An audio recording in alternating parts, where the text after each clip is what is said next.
Suite au rejet de la candidature du président Laurent Gbagbo par le Conseil constitutionnel le 14 septembre 2020, la plateforme Ensemble pour la démocratie et la souveraineté a organisé une conférence de presse ce mercredi 16 septembre 2020 au siège du FPI à la Riviera Palmeraie. Le conférencier, le professeur Georges Armand Ouenien, était accompagné à la table de séance de Simone Eivé Gbagbo, deuxième vice-président du FPI, de Dr Assoua Adou, secrétaire général du FPI, et de Samuel Harding, vice-président de EDS. Le professeur Georges Armand Ouenien a dans ses propos liminaires dénoncé et condamné le rejet de la candidature de Laurent Gbagbo qu'il qualifie d'acte de forfaiture du pouvoir en place.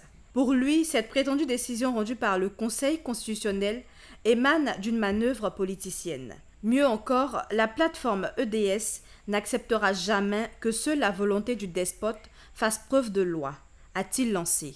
Comme vous le savez, le lundi 14 septembre 2020, le Conseil constitutionnel a rendu la décision numéro CI-EP-009-14-09-SG du 14 septembre 2020 portant publication de la liste définitive des candidats à l'élection du président de la République du 31 octobre 2020.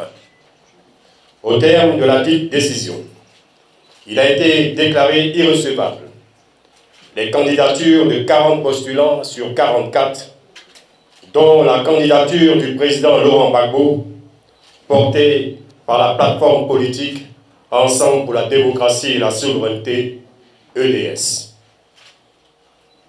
Au soutien de sa décision, le président du Conseil constitutionnel a évoqué 3 motifs.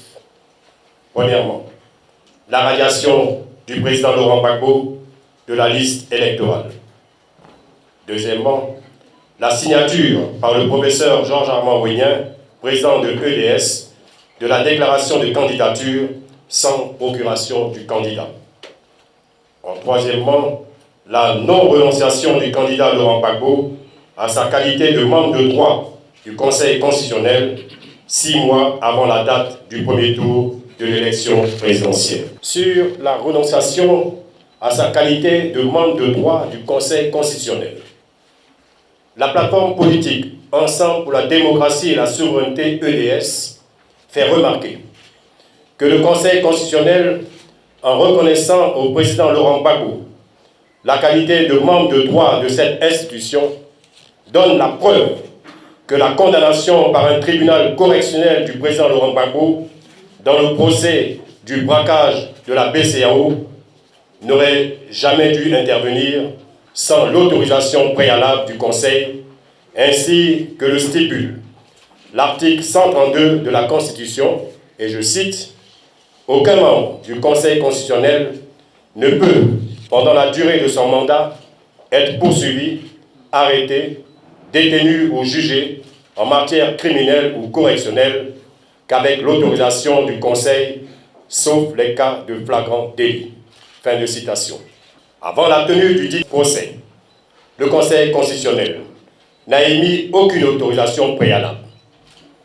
Il s'ensuit qu'en réalité, le Conseil ne reconnaît pas au président Laurent Gbagbo la qualité de membre de droit dans la mesure où il n'a ni prêté serment, est-ce qualité, ni participé à aucune réunion de cette instance judiciaire et qu'à ce titre, il n'a jamais perçu la moindre indemnité du Conseil constitutionnel, preuve qu'il n'a jamais pris fonction au sens de l'article 130, alinéa 2 de la Constitution. Le président Laurent Gbagbo était donc en droit de faire acte de candidature à l'élection du président de la République sans avoir à renoncer à sa qualité de membre de droit du Conseil. Sur la radiation de la liste électorale pour cause de condamnation judiciaire, EDS relève qu'en vertu des dispositions de la loi numéro 2005-201 du 16 juin 2005 portant statut des anciens présidents de la République, des anciens présidents d'institutions et des anciens membres du gouvernement, la condamnation invoquée par la CEI et le Conseil constitutionnel qui aurait entraîné la perte des droits civiques du président Laurent Gbagbo et par suite sa radiation de la liste électorale est intervenue en violation de la dite loi devant un tribunal correctionnel du fait de la qualité d'ancien président de la République du candidat Laurent Gbagbo. Par ailleurs, la dite condamnation n'est jamais devenue définitive, faute de notification à personne, comme le prescrit le Code de procédure pénale pour l'exercice des voies de recours. Pour EDS, cette prétendue condamnation relève purement et simplement d'une manœuvre politico-judiciaire pour écarter de la compétition électorale et par peur un redoutable adversaire. Sur la non-production d'une procuration du candidat par le professeur Wenien, signataire de la déclaration de candidature. EDS tient à préciser que le dossier de candidature du président Laurent Gbagbo a été non seulement déposé dans les délais légaux, mais aussi avec tous les éléments requis, y compris la déclaration de candidature dûment signée sur ordre du candidat par le professeur Georges Armand Wenien, président de EDS, qui a produit à cet effet un courrier de maître Habiba Touré, avocate du candidat Laurent Gbagbo, confirmant la procuration de son client et comme l'atteste le récépissé de réception des pièces délivré le 11 septembre 2020 par le greffier en chef du Conseil constitutionnel, Maître Zédia Bi Bali Apollinaire. EDS note en conséquence de ce qui précède que le Conseil constitutionnel, à travers sa décision du lundi 14 2020, déclarant la candidature du président Laurent Gbagbo irrecevable, vient d'administrer à nouveau la preuve du déni de justice et des manœuvres politiciennes dont le président Laurent Gbagbo et le peuple de Côte d'Ivoire sont victimes depuis l'avènement de M. Alassane Dramane Ouattara au pouvoir en 2011. EDS condamne et dénonce cette forfaiture du Conseil constitutionnel qui, de toute évidence, a accepté de se faire instrumentaliser par les dirigeants actuels au mépris du principe sacro-saint de la séparation du pouvoir. De même, EDS s'indigne qu'en violation flagrante de tous les principes de droit constitutionnel, et tout particulièrement des articles 55 et 183 de la Constitution de 2016, le Conseil constitutionnel a validé la candidature de M. Alassane Dramane Ouattara pour un troisième mandat, alors que la Constitution le lui interdit formellement. EDS, qui avait espéré que la Côte d'Ivoire était entrée dans la modernité démocratique, avec les acquis considérables engrangés sous la gouvernance du président Laurent Gbagbo, n'accepte pas et n'acceptera jamais que le régime Ouattara enferme le peuple ivoirien dans une dictature où seule la volonté du despote fait office de loi. EDS entend se donner les moyens légaux et démocratiques pour ne pas laisser M. Alassane Dramane Ouattara brûler ce pays d'hospitalité qui n'aspire qu'à la réconciliation, à la justice sociale, au développement et à la paix.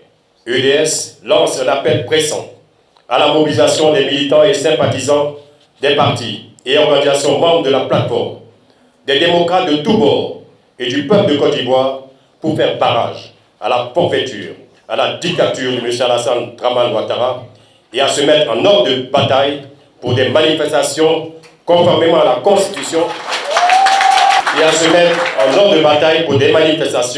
conformément à la Constitution afin d'accélérer l'avènement d'un état de droit par des élections justes, régulières, démocratiques, transparentes et inclusives.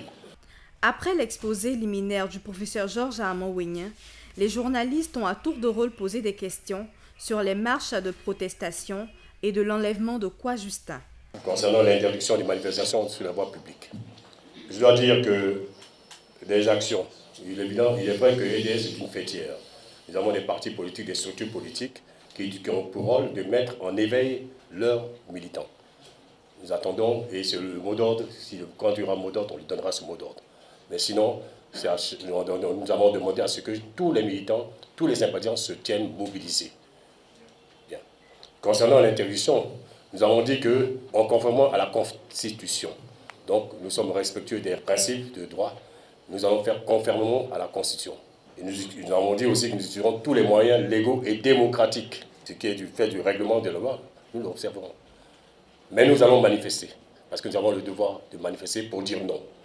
Tous les Ivoiriens, tous les démocrates qui vivent dans ce pays doivent comprendre que la lutte que le Front populaire ivoirien mène, la lutte que EDS mène, la lutte que le PDCI, qui est un accord cadre avec nous, mène, cette lutte dépasse même le cadre de ces partis politiques. C'est la lutte pour l'instauration d'un État de droit en Côte d'Ivoire. C'est la lutte pour l'instauration d'un État de droit. Je ne sais pas si vous comprenez ceux qui posent cette question. Parce qu'un État de droit, ça dit que le citoyen a le droit de s'exprimer. Le citoyen a le droit de dire non quand il n'est pas d'accord. Depuis l'arrivée de M. Ouattara, le citoyen ivoirien, la citoyenne ivoirienne n'a aucun droit. C'est le fait du prince. Le jour où il s'élève, il y a une nouvelle loi. Le jour où il s'élève, il y a un nouveau décret. Il fait une constitution et quand il voit que le président Gbagbo va se présenter cette année, il prend un décret, une ordonnance d'après les juristes et il modifie des passages. C'est ce que les Ivoiriens n'acceptent pas. Et c'est ce qu'ils ne vont jamais accepter. C'est fini. Qu'on soit dans un état de droit et chacun doit respecter la Constitution. Cette Constitution qui existe n'est pas de notre fait. C'est lui qui a modifié la Constitution, qui a fait voter cette Constitution. Nous avons même dénoncé des éléments de la Constitution parce qu'on n'a jamais vu dans un État moderne où le président nomme des sénateurs.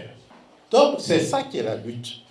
Si nous devions mener cette lutte, il y a des éléments par état. Pour le moment, il faut obtenir les conditions des élections libres, transparentes, sécurisées dans tout le pays. C'est ça qui est le combat. Et ce combat-là, les Ivoiriens nous rejoignent. Pour le moment, il faut refuser le 3e mandat à M. Ouattara. Et ce combat-là, les Ivoiriens nous rejoignent. Quoi du sais, nous ne savons pas pour le moment où il se trouve. Oui, nous ne savons pas, on est en train de se renseigner. Tout à l'heure, vous avez vu nos avocats qui étaient là. Ils vont se charger de tout faire pour nous informer, de savoir où il se trouve. C'est tout ce qu'on peut vous dire.